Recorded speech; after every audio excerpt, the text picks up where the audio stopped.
ಈಗ ಅನೇಕ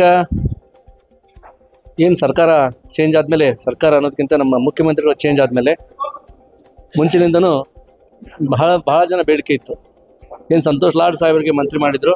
ತದನಂತರ ಈ ಭಾಗದಿಂದ ನಮ್ಮ ಈ ಭಾಗದ ವಿಧಾನ ಪರಿಷತ್ ಸದಸ್ಯರಾದಂಥ ಸಲೀಂ ಅಹ್ಮದ್ ಸಾಹೇಬರು ಇರ್ಬೋದು, ಮತ್ತು ಶಾಸಕರಾದಂಥ ಸಂತೋಷ್ ಲಾಡ್ ಅವರು ಮತ್ತು ಪ್ರಸಾದ್ ಅಬ್ಬಾಯಿ ಸಾಹೇಬರು, 3 ಮಂದಿ ಕೂಡ ಈ ಭಾಗಕ್ಕೆ ಮಂತ್ರಿ ಆಗ್ಬೇಕಂತಂದು ಬಹಳ ಬೇಡಿಕೆ ಇದೆ. 3 ಮಂದಿ ಕೂಡ ಅದಕ್ಕೆ ಮಂತ್ರಿ ಆಗಲಿಕ್ಕೆ ಎಲಿಜಿಬಲ್ ಇದ್ದಾರೆ. ಸಂತೋಷ್ ಲಾಡ್ ಸಾಹೇಬರು ಒಂದು ರೀತಿಯಿಂದ ಎಲಿಜಿಬಲ್ ಸೀನಿಯಾರಿಟಿ ಇದ್ದರೆ, ನಮ್ಮ ಪ್ರಸಾದ್ ಅಬ್ಬಾಯಿ ಸಾಹೇಬರು ಕೂಡ ಈ ಭಾಗದಲ್ಲಿ 3 ಸತಿ ಶಾಸಕರಾಗ್ಯಾರ.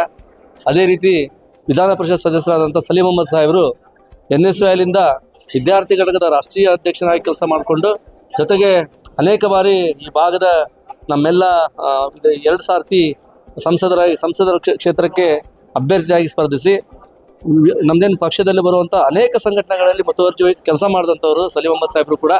ಹೀಗಾಗಿ 3 ಜನರು ಮಂತ್ರಿ ಆಗಲಿಕ್ಕೆ ಎಲಿಜಿಬಲ್ ಇದ್ದಾರೆ. 3 ಜನರಲ್ಲಿ ಕನಿಷ್ಠ ಪಕ್ಷ ಇಬ್ಬರಿಗಾದರೂ ನಮ್ಮ ಕಾಂಗ್ರೆಸ್ ಪಕ್ಷ ಕೊಡ್ತೈತೆ ಅಂತ ನಮ್ಗೆ ವಿಶ್ವಾಸ ಐತಿ. ಈಗ ಹೊಸಬರಿಗೆ ಕೊಡುವಂಥ ವಿಚಾರ ಕಾಂಗ್ರೆಸ್ ಹೈಕಮಾಂಡ್ ಏನು ವಿಚಾರ ಮಾಡಿದೆ. ಈಗಾಗಲೇ ಮೊನ್ನೆ ತಾನೇ ಏನು 14 ಮಂದಿ ಮಂತ್ರಿಮಂಡಲದಲ್ಲಿ ಸುಮಾರು ಹಳೆ ಜನಕ್ಕೆ ಕೊಟ್ಟಿದ್ದಾರೆ. ಈಗ ಬರುವುದಿಂದಾಗ ಹೊಸದಾಗಿ ಮಂತ್ರಿಮಂಡಲ ಕೊಡುವಂಥದ್ದು ಮಾಡ್ತಾರೆ. ಅದರಲ್ಲಿ ನಮ್ಮ ಜಿಲ್ಲೆಯಲ್ಲಿ ಇರುವಂಥ 3 ಜನ ಎಲಿಜಿಬಲ್ ಇದ್ದಾರೆ. ಸಂತೋಷ್ ಲಾಡ್ ಸಾಹೇಬರು ಇರ್ಬೋದು, ಪ್ರಸಾದ್ ಅಬ್ಬಾಯಿನವರು ಇರ್ಬೋದು, ಸಲೀಂ ಅಹ್ಮದ್ ಸಾಹೇಬರು ಇರ್ಬೋದು. 3 ಜನ ಮಂತ್ರಿ ಆಗಲಿಕ್ಕೆ ಎಲಿಜಿಬಲ್ ಇದ್ದಾರೆ.